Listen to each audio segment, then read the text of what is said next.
Oh, I think your phone still hasn't set itself to landscape mode. Oh, 1 second. Trying to get it switched. There. Okay. Oh, perfect. So, Sarah, tell me about this philodendron, or actually now Thamatophyllum psaloum, I think it is. Okay. It was my aunt's plant. She bought it in 1982, is what my uncle thinks. Uh-huh. Brought it home. I live in Charleston, South Carolina, and it moved with her through a couple of houses from Charleston to Atlanta, Georgia, and then back to Charleston. Mm-hmm. And she repotted it several times over its lifespan, but she passed from cancer, and it was a very long battle, like 20 years. And the last 5 to 10 years, the plant really just was lucky to move from house to house. Right. And I think probably was neglected for the last decade or so. Okay. So my uncle asked me to take it and start taking care of it. And I have brought it home in an effort to make sure that it stays alive as long as it's able to, I suppose. Mm-hmm. Yep. It's currently living outside, as you can see, on a stand on a patio. The roots are coming out pretty significantly. This is all the new growth over the last 2 months that Okay. Yeah. I've had it at my house. It seems pretty happy. I pulled them up as gently as possible because I don't want it root bound into the ground. It gets cold enough here in the winter months that I don't think it would survive, and I can't have it anchored into the ground. Mm-hmm. Yeah. So I guess. You can see. Oh yeah, that's really nice.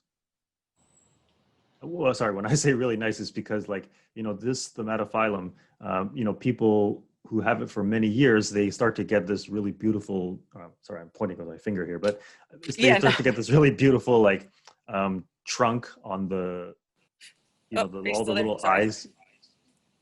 Yeah, all those little scars on the trunk. And so, yeah, this is a specimen here that I can see has been with you, or at least with your relative there for many decades. Yeah. Actually, yeah, just go up a little higher towards where the leaves start to emerge from the stem. Okay, yeah, I'll come in. That's good, yeah. Oh yeah, that's nice. Okay. Yeah, so then anyway, this plant has been actually, I would say, growing quite well. The only thing I can see is that, as you say, the last 10 years maybe it hasn't been, looked after quite as carefully. But that's probably the only reason why there's, the tops of these plants typically only have, 5 or 6 leaves coming out from just the very tip, and then the rest of the bottom is always going to be like a bare stem. Okay. And that's kind of one of the reasons actually why people like this plant, is because the stem at the bottom looks cool. But what you could So this is a little overgrown. Well, this is actually, when you have 3 very mature stems in there, then this is about the sort of density of leaves that you're probably going to get. Okay. Trying to get. Yeah, I can see in there. This in here, is this anything that needs to be concerning? I think that's just an old stock that my uncle said broke and died off quite some time ago. Yeah, you can probably just pull off that debris and it should be fine. Okay. Yeah. And as for the rest of the plant, this is already a really big pot, and I think if you were to try and repot it, it would require 2 or 3 people. Yeah, I calculated it's or I measured it's a 16-inch by 20 across at the top and 10 at the bottom. Okay. So it's sizable. It's not too heavy, but I think that's because I think the soil at the very least needs to be changed. Yeah. So what you could do, so what I would suggest that you can do whenever people have these really, really big plants, then in order to not have to like repot, let's say even every 3 or 5 years, they can do something called top dressing. And that's where you kind of just scoop out the maybe top 2 or 3 inches of soil, like whatever you can kind of, gently scoop out with a trowel or something. Yeah, like just scoop it out completely, and then get yourself some brand new soil. Your regular potting mix should be fine. If you want to put a bit of bark chips in there to kind of make it a bit more loose, you could do that. Okay.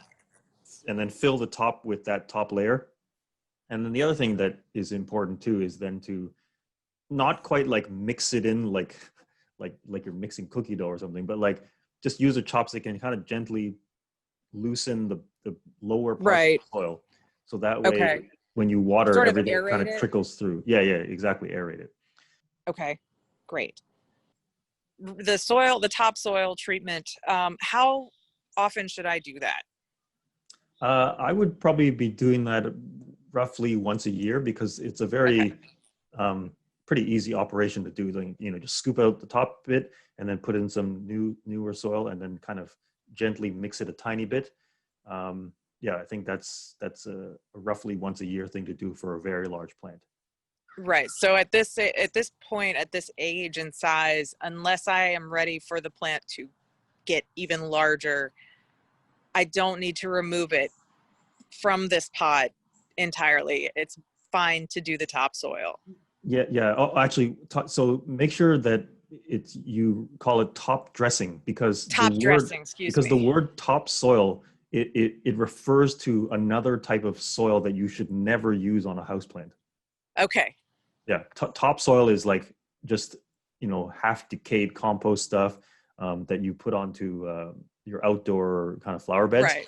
But top dressing is the process of putting in whatever houseplant soil is, peat moss, perlite, and then you can add in some bark chips, that kind of stuff. Right. Top what dressing. You want to, top dressing, yeah. I'm going to repeat it. Top dressing. Yeah. Okay. Well, thank you so very much for this. Okay. No, thank you. This has been really, really fun. And, I really hope you have good luck with that. And yeah, definitely keep me updated on it. I will keep you posted. Awesome. Thank you so much. Thanks. Have a great day. Great. You too. Bye. Bye.